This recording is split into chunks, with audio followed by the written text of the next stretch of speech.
नमस्कार, मैं हूं सुधीर चौधरी और डीडी न्यूज के इस नए शो डिकोड में आपका स्वागत है। आज हम आपको ईरान के सुप्रीम लीडर आयतुल्लाह खामेनी के शक्ति प्रदर्शन को दिखाएंगे। आज शुक्रवार यानी जुम्मे की नमाज के दिन सिर्फ ईरान में ही नहीं बल्कि इराक और लेबनान में भी खामेनी के समर्थन में हजारों लाखों लोग सड़कों पर उतर आए। आज खामेनी ने पूरी दुनिया को यह बताने की कोशिश की है कि ना तो उनका हौसला टूटा है और ना ही उनकी लोकप्रियता में कोई कमी आई है। आज हम आपको इतिहास के फ्लैशबैक में भी लेकर चलेंगे। आज से 46 साल पहले यानी वर्ष 1979 तक अमेरिका और ईरान एक दूसरे के पक्के दोस्त हुआ करते थे। तब ईरान एक कट्टरवादी इस्लामिक देश नहीं बल्कि खुले विचारों वाला एक लिबरल देश हुआ करता था।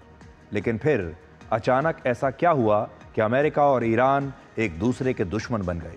आज हम ईरान में आए इस बड़े बदलाव को आपके लिए डिकोड करेंगे और ये कहानी आपको बहुत दिलचस्प लगेगी। इसके बाद आपको ऑपरेशन सिंदूर पर पाकिस्तान का सबसे बड़ा कबूलनामा दिखाएंगे। पाकिस्तान के उप प्रधानमंत्री इशाक डार ने खुद कबूल किया है कि ऑपरेशन सिंदूर के दौरान सीज फायर के लिए उन्होंने सऊदी प्रिंस से बात की थी और भारत ने वाकई पाकिस्तान के नूर खान एयरबेस पर एक बड़ा हमला किया था और इस हमले के बाद पाकिस्तान सीज फायर के लिए दूसरे देशों से भी मदद मांग रहा था। और आखिर में आपको जमशेदपुर के एक 20 साल के लड़के की कहानी सुनाएंगे जो फुटपाथ पर मोबाइल फोन के कवर बेचता है लेकिन अब वो डॉक्टर बनने वाला है। एक बेहद गरीब परिवार में पैदा हुआ ये लड़का दिन भर काम करता था और रात को नीट की परीक्षा की तैयारी करता था और अब इसने नीट की परीक्षा पास कर ली है और डॉक्टर बनने का इसका सपना अब बहुत जल्द पूरा हो जाएगा। आज हमारे देश के जो छात्र हैं, आपके घरों में जो युवा हैं, ये कहानी खास तौर पर उन्हें प्रेरित करने के लिए हम आपके सामने लेकर आए हैं। लेकिन आज सबसे पहले हम उन तस्वीरों को डिकोड करेंगे जिनमें ईरान की सड़कों पर एक जन सैलाब दिख रहा है। आज शुक्रवार के दिन जुम्मे की नमाज के मौके पर ईरान की जनता को यह फैसला सुनाना था कि वो इस युद्ध में अपनी सरकार के साथ हैं या फिर उसके खिलाफ है। और आज ईरान के लोगों ने इन तस्वीरों से पूरी दुनिया को अपना जवाब दे दिया है और ये तस्वीरें शायद इजराइल को अच्छी नहीं लगेंगी। ईरान में आज आयतुल्लाह खामेनी के समर्थन में बड़े स्तर पर रैलियां निकाली गईं जिनमें लाखों लोग शामिल हुए और इन रैलियों में पूर्व नेता रूहुल्लाह खामेनी और मौजूदा नेता आयतुल्लाह खामेनी की विचारधारा का समर्थन किया गया। अल जजीरा चैनल के मुताबिक सुबह 11 बजे तक कुछ ही इलाकों में जुलूस निकाले गए थे लेकिन इसके बाद ये जुलूस और ये प्रदर्शन फैलते चले गए। इसके बाद तेहरान में शिराज, तबरीज और इस्फहान जैसे इलाकों में भी बहुत सारे पैदल मार्च निकाले गए जिनमें ये नारे लगे कि ईरान की जनता इस युद्ध में खामेनी के साथ है और ये युद्ध ईरान पर जबरदस्ती थोपा गया है।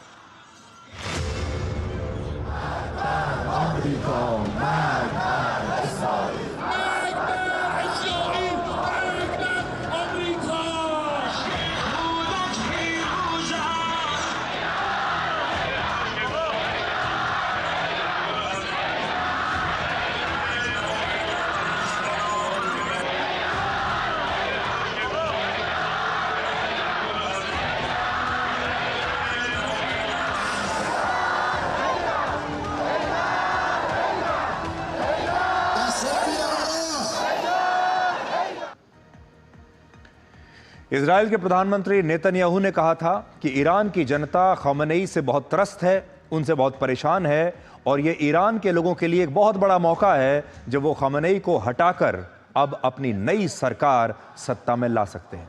लेकिन ऐसा हुआ नहीं और जैसे इजराइल की बड़ी आबादी इस युद्ध में अपने देश की सरकार का समर्थन कर रही है, वैसे ही ईरान के लोग भी इस युद्ध में खामेनी के साथ खड़े हैं और वो खामेनी को अपने देश से हटाना नहीं चाहते। कम से कम ये रैलियां देखकर खामेनी यही दुनिया को बताना चाहते हैं इन तस्वीरों को दिखाकर। इसका एक कारण यह भी हो सकता है कि ईरान के लोग इस युद्ध को धर्म युद्ध मान रहे हैं।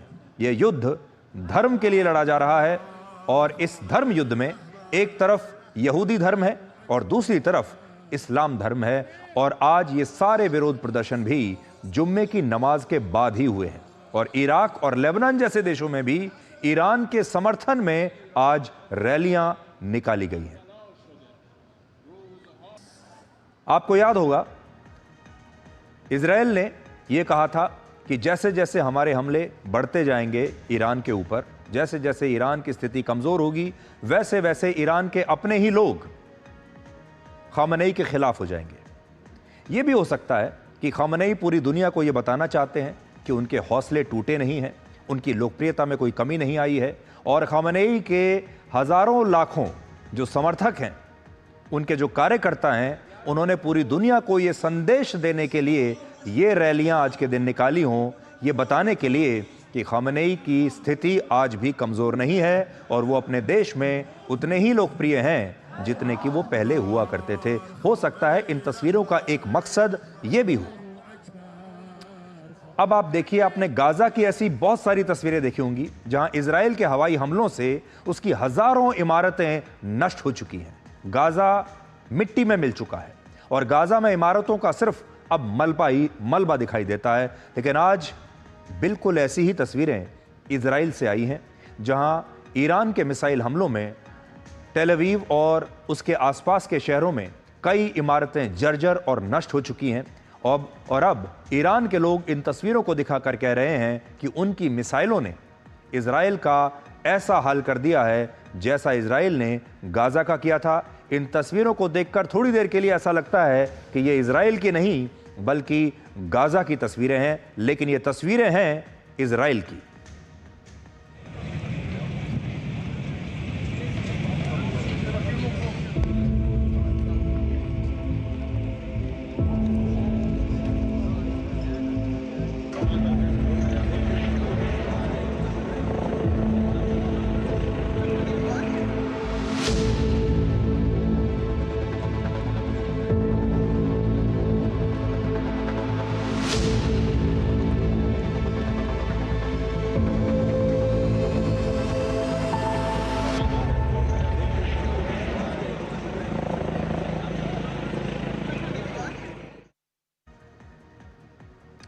इजराइल के टेल अवीव, रमतगन, होलोन और बीरशेबा जैसे इलाकों में कई बहुमंजिला इमारतों को ईरान ने अपनी मिसाइलों से निशाना बनाया है, उन पर हमला किया है।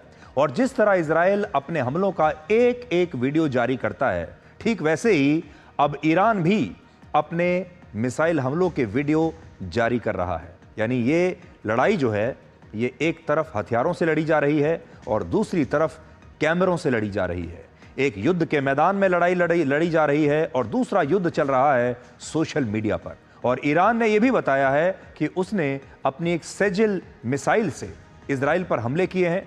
ये जो मिसाइल है, ये मेड इन ईरान मिसाइल है, ईरान में ही इसको बनाया गया है और इसकी मारक क्षमता 2000 किलोमीटर है और ये 700 किलोग्राम बारूद के साथ दुश्मन पर हमला कर सकती है। इसके अलावा इसकी स्पीड ऐसी है कि अगर इसे ईरान के नतांज शहर से 2000 किलोमीटर दूर इजराइल के टेल अवीव शहर पर दागा जाए तो ये सिर्फ 7 मिनट में वहां पहुंच जाएगी, इतनी दूरी तय कर लेगी। और इसी वजह से ईरान ये कह रहा है कि उसकी मेड इन ईरान मिसाइल को हवा में मारना, हवा में गिराना नामुमकिन है।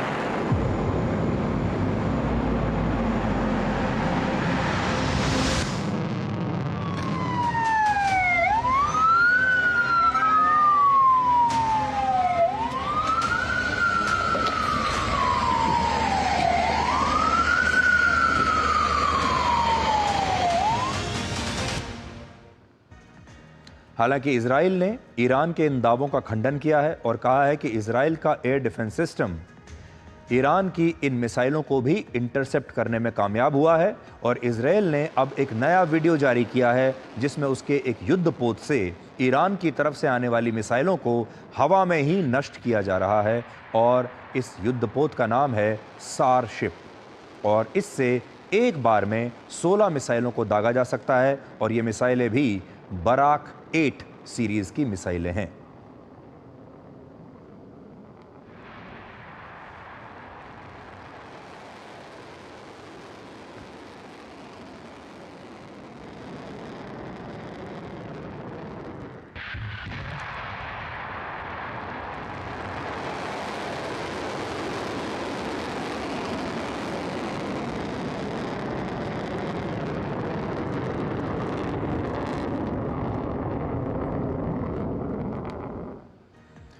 आजकल के इस प्रकार के जो युद्ध हैं, और ख़ास तौर पर जैसे युद्ध इजराइल आजकल लड़ रहा है, इस तरह के युद्धों में एक बिल्कुल नई बात आजकल सामने आ रही है कि अब हर हमले की एक रील या हर हमले का एक वीडियो बनाया जाता है और इसकी एक रील सोशल मीडिया पर भी आने लगी है, जिसे आम रील्स, आम वीडियो से कहीं ज़्यादा देखा जाता है। और ये रील्स अब सोशल मीडिया पर युद्ध का नैरेटिव सेट करती है।